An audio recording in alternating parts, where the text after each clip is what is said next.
2 करोड़ रोजगार। भारत में आज 25 करोड़ से ज्यादा युवा है जिन्हें मोदी जी ने हर साल 2 करोड़ रोजगार देने का वादा किया था। इस हिसाब से पिछले 10 सालों में अब तक 20 करोड़ युवाओं को रोजगार मिल जाना चाहिए था। लेकिन सच्चाई यह है कि केंद्र सरकार ने विभिन्न पदों के 22 करोड़ 5 लाख कैंडिडेट्स में से केवल 7.25 लाख कैंडिडेट्स को ही नौकरी दी है।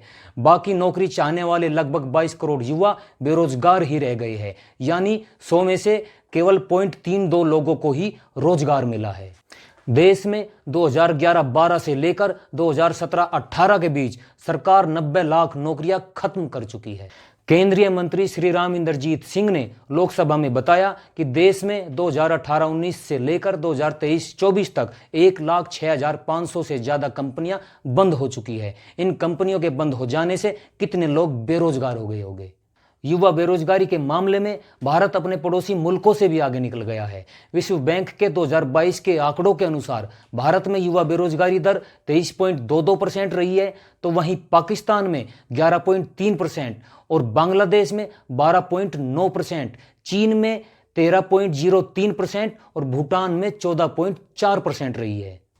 पिछले 7 सालों में 70 से ज्यादा भर्तियों के पेपर लीक हो चुके हैं और भर्तियां रद्द हो चुकी है। 6 फरवरी 2024 को संसद में पेपर लीक और नकल विरोधी कानून बनाया गया, जिसमें 1 करोड़ रुपए का जुर्माना और 10 साल की सजा का प्रावधान है। लेकिन इसके बनने के कुछ ही दिनों बाद यूपी में आरओ, एआरओ और यूपी पुलिस के पेपर लीक हो गए और भर्तियां रद्द हो गई। हालांकि 6 महीने के अंदर दोबारा से पेपर कराने का आश्वासन दिया गया, लेकिन हम सब जानते हैं कि ज्यादातर भर्तियां चुनाव के समय ही निकलती है और उसे पूरा करने के बजाय लंबा खींचा जाता है।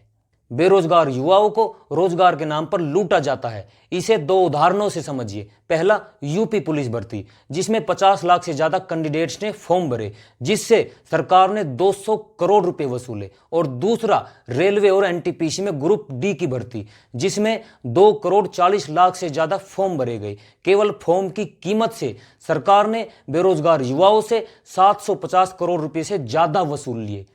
पिछले 10 सालों में सरकारी भर्ती के लिए 22 करोड़ से ज्यादा युवाओं ने फॉर्म भरे हैं। इससे हम सहज ही अंदाजा लगा सकते हैं कि रोजगार के नाम पर इन बेरोजगार युवाओं से कितने अरबों रुपए वसूल लिए गए होंगे। ऐसा लगता है जैसे देश की अर्थव्यवस्था इन बेरोजगारों की लूट के दम पर ही चल रही है। ऐसे दौर में जब पिछले 45 सालों में बेरोजगारी दर सबसे ऊंचे स्तर पर हो, खाली पदों को भरने के बजाय उल्टा रोजगार देने वाले 23 सार्वजनिक उपक्रमों को प्राइवेट करने के आदेश देना या बंद करने के आदेश देना सरकार के रोजगार देने वाले वादे की पोल खोलता है। सरकार की इन्हीं रोजगार विरोधी नीतियों के चलते नेशनल क्राइम रिकॉर्ड ब्यूरो के अनुसार हर साल 13,870 बेरोजगार युवा आत्महत्या करने को मजबूर है। दोस्तों, आपको एक कहानी सुनाता हूं। 200 साल पहले जब फ्रांसीसी क्रांति के समय जनता रोटी के लिए आंदोलन करती थी, तो फ्रांस की महारानी उनका मजाक उड़ाते हुए कहती थी कि यदि जनता के पास रोटी नहीं है तो वो केक खाए। आज हमारे देश के नेताओं की भाषा भी वैसी ही गंदी हो चुकी है। वो भी कहते हैं कि यदि युवाओं के पास रोजगार नहीं है तो वो पकोड़ा तल ले। कहा तो तय था चिरागा हर एक घर के लिए, कहा चिराग मयस्सर नहीं शहर के लिए।